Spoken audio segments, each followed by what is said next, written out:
42 years ago, I was welding car frames in Chryslers, Ohio, in Twinsburg, actually. Now I'm the National Design Director for RS&H, one of the largest architectural and engineering firms in continental United States. I've rediscovered the courage it took to walk out of that factory 42 years ago, and I learned a few things along the way. Let me share them with you. I'm expected to provide the highest degree of creativity to the projects that I work on, but that's only 1/4 of my responsibilities. The other 3/4 is to expect the highest degree of originality from my colleagues and to provide an environment in which that will occur.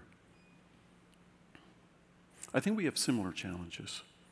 And looking back over my 32 years of practicing architecture, I began to reflect not so much on the projects I brought to completion, but the projects that were unbuilt, unrealized, and unmanifested. And to a large part,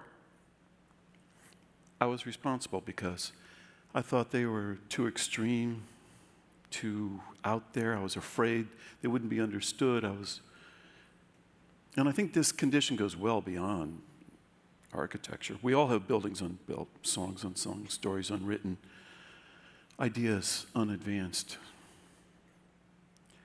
If I think of my creative process, it's going to be different, and it should be different than yours. I have to live with empathy for the end users, the people that use that building. And when I know it best, that's with my eyes partially closed. I reach deep, deep into that creative fog. And the ideas, they can come out quickly, and you have to capture them. And once you do, you open it up and begin to look at it and go, this is too extreme.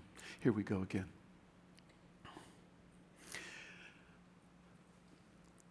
If you listen quietly, you can hear their muffled cries. This should be the future of my creativity, not the internment of it.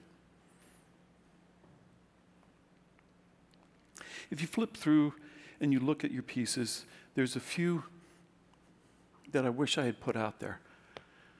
I'm going to share a few of those with you. Time and time again, I return to environments, these concepts. With this, you see the undulating terracotta mass of the building gently nestled into the landscape. These are opposites. These opposites, they need each other. You'll notice the absence of chain link fence and parking lots and roads and other disfigurements to the earth.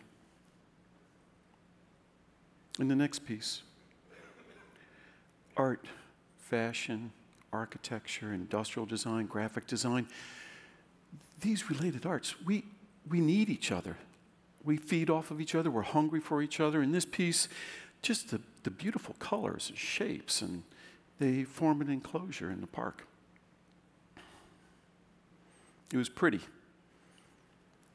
There's that word. It is a forbidden word in the world of architecture. I love this piece. You know, it's the garment that would enclose, extends out, and becomes that enclosure in the park. You know, I love it. I thought it was pretty. And then there's light. How horrible. How horrible to be in a space with no natural light. How dreadful not to have a view of the horizon.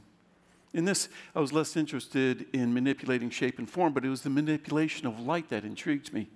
When you're in a space and you're working and a cloud passes over and you look up and you're connected to the greater world around you, that is the power of design.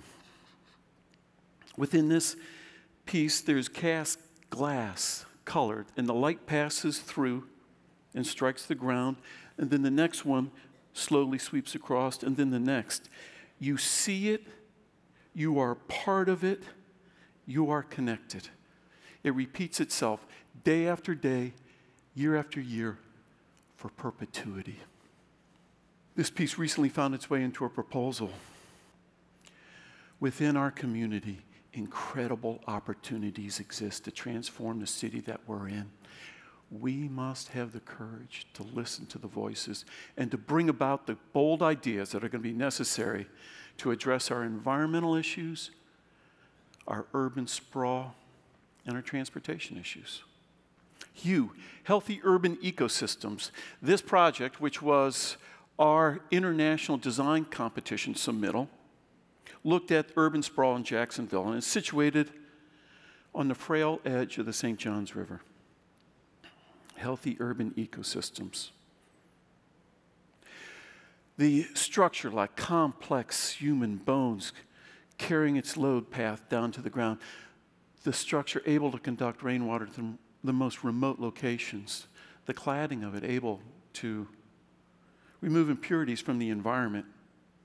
This concern for health care extends well beyond, as hospital ships could be dispatched from this location to locations all around the globe to provide that health care that's so needed. Transportation. The U2C project. When you think of autonomous vehicles, you think of moving people, not cars. The end result of this is their urban cores are returned back to us, the citizens.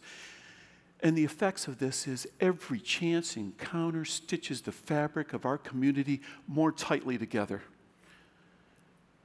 The ability to flow unimpeded from home to church, to school, to work is the ultimate goal of this project. The last I want to share with you, again, less so much about manipulation of shape and form, but addressing the needs of our society. This master plan looked to focus the limited resources of a foundation to address the homelessness issues here in Jacksonville. The ultimate hallmark of a society's humanity is the way we deal with our sick, our elderly, and our homeless. Within this project, the disenfranchised rediscover their power as urban farmers and bring that bounty to harvest to address the food desert issues we experience in this city. What lies within us as designers lies within you. The writer, the mathematician, the auto mechanic, the carpenter, the mason, the engineer. If we could all just remove a few of the uns from our lives, think of the world we'd be living in. You have the right to bring your gift into this world as you see fit, but it must be brought. To not do so is to die before your time. So why should I be up here at 61 telling you to go for it? 42 years ago, I was welding car frames in Chryslers, Ohio, and now I'm realizing the unbuilt possibilities all around me, and I hope you find the courage in you, too, to face those challenges. Our gifts, they come with responsibilities. We need to fulfill them.